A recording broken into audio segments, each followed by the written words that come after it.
अब अगली गाथा ब्रह्मचर्य महाव्रत पर है।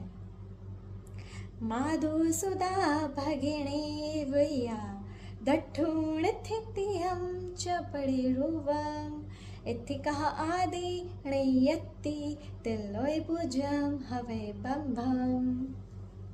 इस गाथा का अर्थ है कि देवी मानुषी त्रियंजनी में वृद्धा, बाला और युवती को और उनके प्रतिरूप यानी कि उनके चित्रों में हमें उन्हें माता, बेटी और बहन के रूप में देखना चाहिए और स्त्री कथा, राज कथा, चोर कथा, भोजन कथा इत्यादि सुनने का हमें त्याग करना चाहिए और स्त्रियों की नृत्य व उनके गीत और मृदु स्पर्श, कोमल वाणी में से भी हमें आसक्ति का त्याग करना चाहिए। इसी का ही नाम ब्रह्मचर्य महाव्रत है जो 3 लोक में पूज्य है।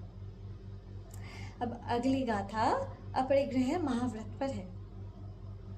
जीव णिबधा बधा परिग्रह जीव संभवा चैव तेसेम सम्मचागो रमहि या निम्ममो संगो।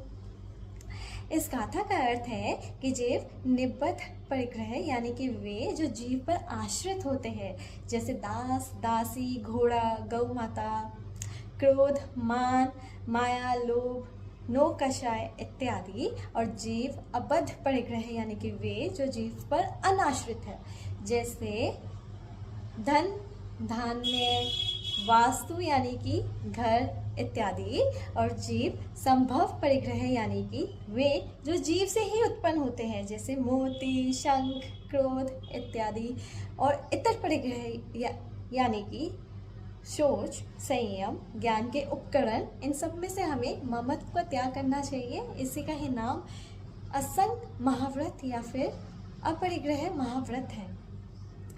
ये 5 महाव्रत सभी मुनि व आर्यगौ द्वारा मन वच काय कृतकारित अनुमोदना यानी 9 कोटि से निभाए जाते हैं। धन्यवाद हो।